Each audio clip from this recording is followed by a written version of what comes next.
आशा करता हूँ आप सब बहुत अच्छे होंगे। मेरा नाम है सिद्धांत अग्निहोत्री। स्टडी आईक्यू पे आपका बहुत बहुत स्वागत है। ये बहुत ही अच्छा आर्टिकल है दोस्तों, इसको हम डिस्कस करेंगे। देखिए 5 अगस्त अभी बीता और ये लेक्चर में 7 अगस्त को रिकॉर्ड कर रहा हूँ। तो आर्टिकल 370 और 35A 5 अगस्त को हटाया गया था। जम्मू एंड कश्मीर को दो यूनियन टेरिटरी में जम्मू कश्मीर अलग, लद्दाख अलग, ठीक है। ये सब मैंने कवर किया। Article 370, 35A, Kashmiri pandits, history of Kashmir, पूरा कश्मीर का इतिहास मैंने कवर किया। आप ऐप डाउनलोड करिएगा, वहां पे हिस्ट्री ऑफ कश्मीर देखिएगा, सब कुछ मैंने कवर किया है 1846 से लेकर 2020 तक, ठीक है। तो दोस्तों ये आर्टिकल बताता है कि क्या क्या बदला एक साल में, कश्मीर में क्या क्या हुआ। आई एम श्योर आप बहुत इंटरेस्टेड होंगे जानने के लिए, तो हम इस लेक्चर में जानेंगे। सिरंस को रिकनेक्ट मेरा फेसबुक पेज है और ट्विटर पे ये मेरी आईडी है। तो यहां पे आप मुझे डायरेक्ट मैसेज कर सकते हैं अगर आपको कोई स्पेसिफिक पीडीएफ चाहिए। साथ ही साथ यूपीएससी के स्मार्ट कोर्स आते हैं, आप स्टडी आईक्यू का ऐप डाउनलोड करके इन कोर्सेज को अवेल कर सकते हैं। तो 5 अगस्त को फर्स्ट एनिवर्सरी पूरी हुई और इसी दिन पिछले साल ऐतिहासिक डिसीजन लिया गया था कि 370 को हटा दिया गया। जम्मू कश्मीर एक यूनियन टेरिटरी और लद्दाख एक union territory. Jammu and Kashmir with legislature, जिसमें विधानसभा होगी जैसे दिल्ली, और लद्दाख में लेजिस्लेचर नहीं। लद्दाख बहुत खुश हुआ क्योंकि लद्दाख का रिप्रेजेंटेशन ही नहीं था पार्लियामेंट में, तो दिक्कत थी, सब कुछ जम्मू एंड कश्मीर के पास था। लेकिन इसके बाद जम्मू एंड कश्मीर और लद्दाख अब सेंटर के कंट्रोल में आ गए। आई होप आपको पता होगा कि यूनियन टेरिटरी और स्टेट के बीच में क्या डिफरेंस होता है। तो क्या चेंजेस आए एक साल में, क्या क्या हुआ, हम देखते हैं। सबसे पहली बात तो यह है कि सरकार ने अपनी तरफ से कोशिश की है। देखिए हुआ क्या कि जैसे ही 5 अगस्त आया तुरंत कर्फ्यू लगा दिया गया, प्रेस को बंद कर दिया गया, इंटरनेट को बंद कर दिया गया, जितने भी पॉलिटिकल लीडर्स थे सबको जेल में डाल दिया गया। कश्मीर में अनस्टेबिलिटी बहुत टाइम से है, आपको पता ही है, और इस तरीके के डिसीजन अगर लिए जाते हैं सरकार द्वारा तो वहां पे लोग सड़कों पे आ जाते हैं। सरकार का यह कहना था कि हमने लॉ एंड ऑर्डर को कंट्रोल करने के लिए यह किया, लेकिन यह मामला सुप्रीम कोर्ट में जा नहीं था, गया भी, इंटरनेट बंद हो गया। अब प्रॉब्लम यह हुई कि जम्मू एंड कश्मीर पड़ गया ठप, तो वहां पे जो उनके फंडामेंटल राइट्स हैं उनका हनन हुआ। यह सही नहीं था, है कि नहीं भैया? फ्रीडम ऑफ स्पीच ये तो फंडामेंटल राइट है ना हमारा, ठीक है, इसको आप कैसे हटा सकते हैं? लेकिन जम्मू एंड कश्मीर के लोगों को कुछ भी नहीं मिला, उनको बंद कर दिया गया। सरकार का भी सही कहना था कि अगर हम ज्यादा फ्री हैंड दे देंगे तो प्रॉब्लम हो सकती है, अनस्टेबिलिटी बढ़ सकती है। दोनों के व्यूज हमको जान के चलने पड़ेंगे। लेकिन इंटरनेट बंद हुआ, जब सब कुछ, जब पूरा जम्मू एंड कश्मीर बंद हुआ, तो यहां पे स्टूडेंट को सबसे ज्यादा प्रॉब्लम आई, ठीक है। जो स्टूडेंट जिनके एग्जाम थे, जो एग्जाम्स की तैयारी कर रहे थे, वो बाहर तो निकल नहीं पाए। लेकिन धीमे धीमे चीजें नॉर्मल हुई, अभी भी पूरी तरीके से नॉर्मल नहीं हुई है, धीमे धीमे चीजों को नॉर्मल किया जा रहा है। दोस्तों मैं एक एग्जांपल देना चाहूंगा पंजाब का। देखिए मेरे हिसाब से 370, ये मेरा मानना है, आप डिफर कर सकते हैं, डेमोक्रेसी है, ठीक है। 370 जो है उसको आज नहीं बहुत पहले ही खत्म कर देना चाहिए था। मैंने कश्मीर को बहुत बहुत बहुत डीपली पढ़ा है, मेरा हिस्ट्री सब्जेक्ट है, तो मैं पढ़ता भी रहता हूं, ठीक है। तो जो भी हुआ है 370 एक बहुत बड़ी बाधा था, मुझे ऐसा लगता है। आप के कोई और व्यूज हो सकता है, कोई दिक्कत नहीं। तो दोस्तों पंजाब का आप एग्जांपल देखिए, 1980s में कितनी ज्यादा अनस्टेबिलिटी थी, लेकिन अब देखिए पंजाब भारत के सबसे बेहतरीन राज्यों में से एक है। क्या गजब डेवलपमेंट हुआ है, लैंड ऑफ 5 रिवर्स। अब वहां पे आतंकवाद का कुछ भी नहीं, आतंकवाद का मतलब टेररिज्म का टी भी नहीं मिलता वहां पे, सब कुछ सही है।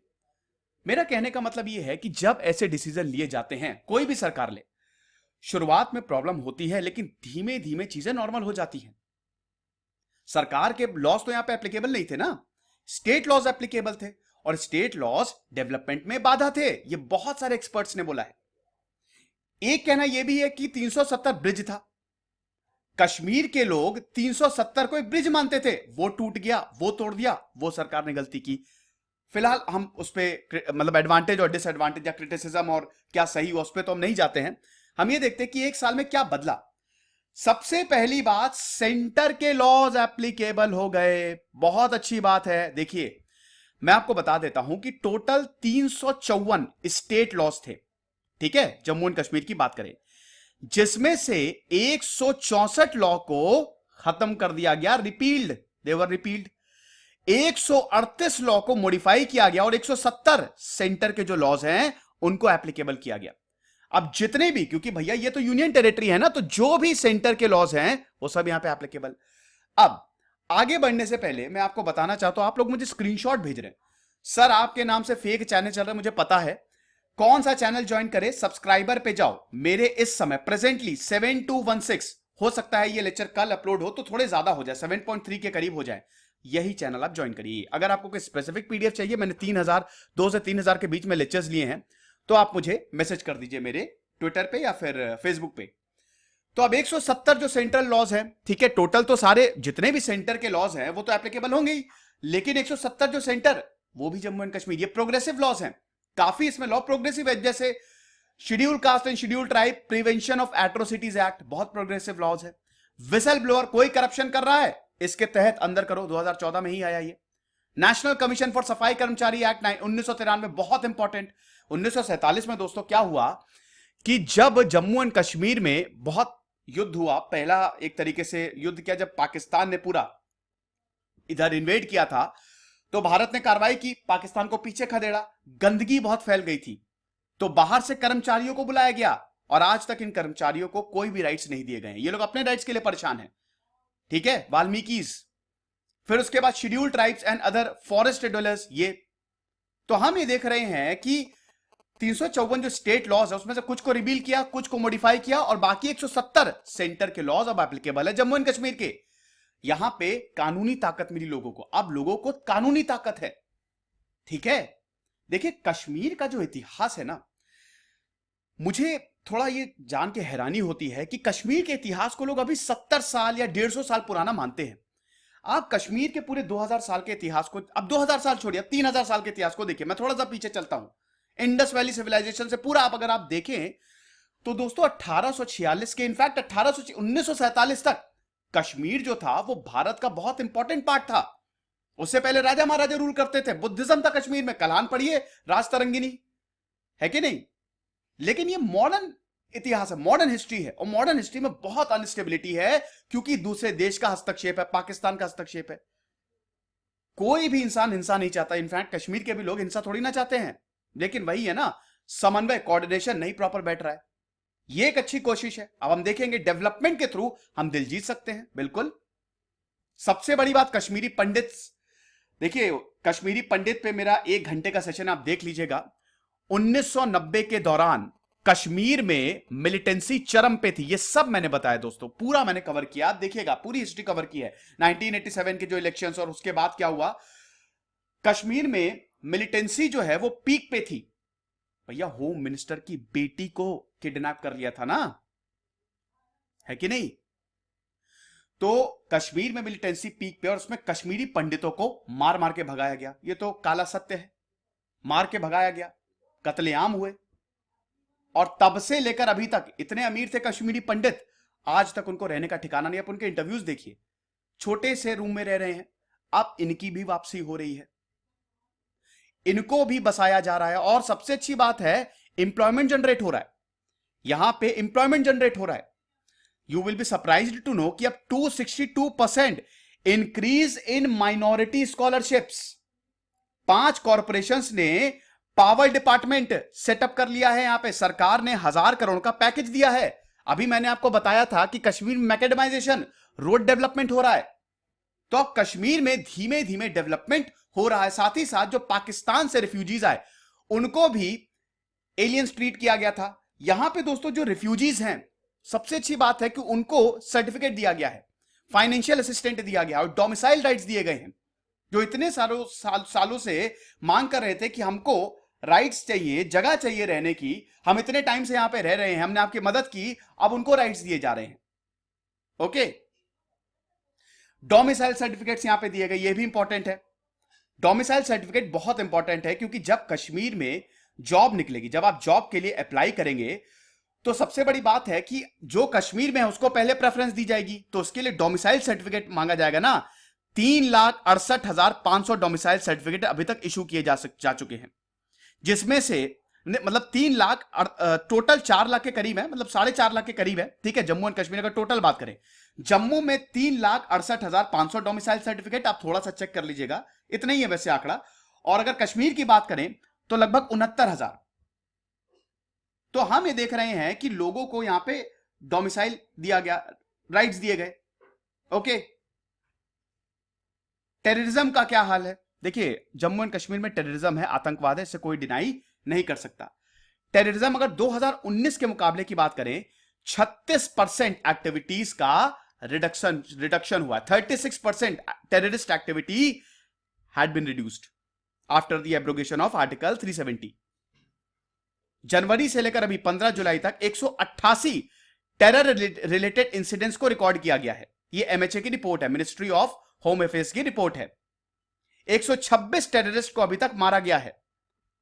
2019 में यह आंकड़ा जो था, नहीं 2019 में यह आंकड़ा जब था 126, अभी 2020 में 136 टेररिस्ट को मारा गया, 10 ज्यादा। 2019 में 51 ग्रेनेड अटैक्स हुए थे, 2020 में सिर्फ और सिर्फ 21 ग्रेनेड अटैक्स हुए हैं अभी तक। कैजुअलिटीज की बात करें तो 2019 में हमारे 75 जवान शहीद हुए थे, 23 सिविलियन मारे गए थे, लेकिन 2020 में 35 जवान और 22 सिविलियन की कैजुअलिटी हुई। बॉम्ब की बात करें, आईईडी के अटैक की बात करें, उसमें भी हमको बहुत गिरावट देखने को मिली। अभी तक खाली 6 आईईडी अटैक्स हुए हैं। 110 लोकल टेररिस्ट को अभी तक मारा गया है कश्मीर में। बड़े बड़े कमांडर्स को घेर के मारा गया है, जिसमें रियाज नाइकू भी शामिल है, करी यासीर भी शामिल है, अंसर गजवाल भी शामिल है, इन सबको भी मारा गया है। और सबसे राहत की बात यह है कि अब जो यूथ है वो कम ज्वाइन कर रहा है। 40% जो लोकल यूथ का इन्वॉल्वमेंट कम हो गया है, डिक्रीज।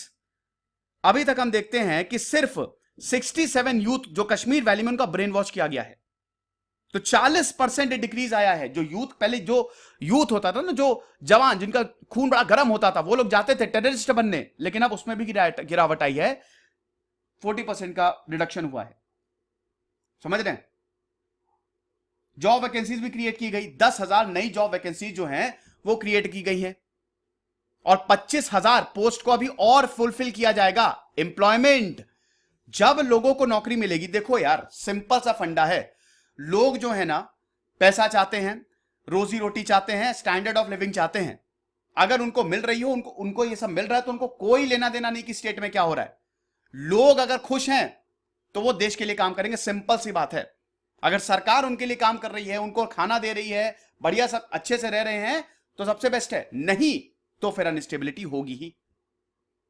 तो 10,000 वैकेंसी को क्रिएट किया गया है लोकल गवर्नमेंट में, और अभी 25,000 पोस्ट और क्रिएट की जाएंगी। इकोनॉमिकली ईडब्ल्यूएस 10% ऑलरेडी कोटा है, पहाड़ियों को भी यहां पे कोटा दिया गया है। 7th पे कमीशन भी लग गया है। 3 लाख जम्मू एंड कश्मीर के गवर्नमेंट जो सरकारी इंप्लॉयज थे, अब उनको 7th सेंट्रल पे कमीशन के अंडर बेनिफिट्स मिल रहा है। बहुत बड़े बड़े प्रोजेक्ट्स लगाए जा रहे हैं, बहुत अच्छी बात है, वेरी वेरी गुड। इसमें हाईएस्ट रेलवे ब्रिज चेनाब के ऊपर, डेवलपमेंट में बहुत बाधा थी ना, सरकार ज्यादा कुछ कर कहां सकती थी जब तक 370 और 35 से था। अब सरकार के पास पूरा फ्री कंट्रोल है, वो कर सकती है डेवलपमेंट। तो हाईएस्ट रेलवे ब्रिज चेनाब के ऊपर बन रहा है जम्मू एंड कश्मीर में, और ये अगले साल तक रेडी हो जाएगा।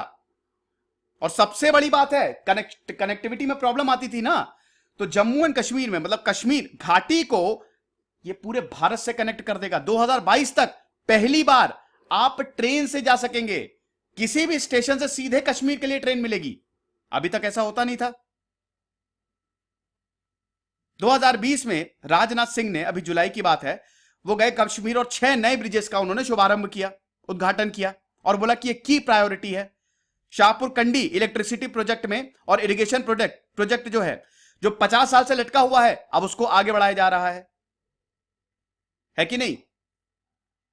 तो ये सारी चीजें, और भी बहुत सारी, अटल पेंशन योजना जो है, सरकारी स्कीम जो है, सेंटर ने अभी 85 पीपल ओरिएंटेड डेवलपमेंट स्कीम, जैसे अटल पेंशन योजना, पीएम किसान पेंशन, प्रधानमंत्री जनधन योजना, ये सब लॉन्च कर दी है कश्मीर में। पावर प्रोजेक्ट्स लगाए जा रहे हैं यहां पे। और जैसा कि मैंने बताया कि कश्मीरी पंडित को तो वापस लाया ही जा रहा है। किसानों के लिए क्या है, सरकार ने 6,000 करोड़ का मल्टीपर्पस प्रोजेक्ट जो है वो लॉन्च किया है, पैकेज दिया है, पैकेज भी दिया है यहां पे। तो ये सारी चीजें हैं। टूरिज्म अभी तो बंद है, अभी तो टूरिज्म बहुत ज्यादा इसको खोला नहीं गया है अगर टूरिज्म की बात करें, लेकिन फिर भी टूरिज्म कश्मीर में सबसे ज्यादा, अगर भारत में आप देखें तो सबसे ज्यादा कश्मीर में प्रोस्पेक्ट है। टूरिज्म वहां पे फल फूल सकता है, स्विट्जरलैंड से भी खूबसूरत है कश्मीर। और जब टूरिज्म फलता फूलता है तो सबसे ज्यादा लोगों को फायदा होता है। लेकिन अनस्टेबिलिटी है, पाकिस्तान चाहता नहीं है सब हो, लेकिन अब पाकिस्तान कुछ नहीं कर सकता। पहले थोड़ी बहुत बाधा थी, कश्मीर हमेशा से भारत का पार्ट रहा है, लेकिन थोड़ी बहुत प्रॉब्लम्स थी, अब वो प्रॉब्लम्स नहीं है। तो आई होप ये लेक्चर आपको पसंद आया होगा। ये आर्टिकल्स थे, ये बहुत सारे इंडिया टुडे ने कवर किया है इसको, यहाँ पे इंडियन एक्सप्रेस ने कवर किया है इसको, द हिंदू ने, तो बहुत सारे मीडिया आउटलेट्स ने कवर किया है। तो मैं ये लेक्चर आपके सामने लेके आया हूं। आई होप आपको पसंद आया होगा। खुश रहिए, पढ़ते रहिए। दिस इज सिद्धांत अग्निहोत्री साइनिंग ऑफ।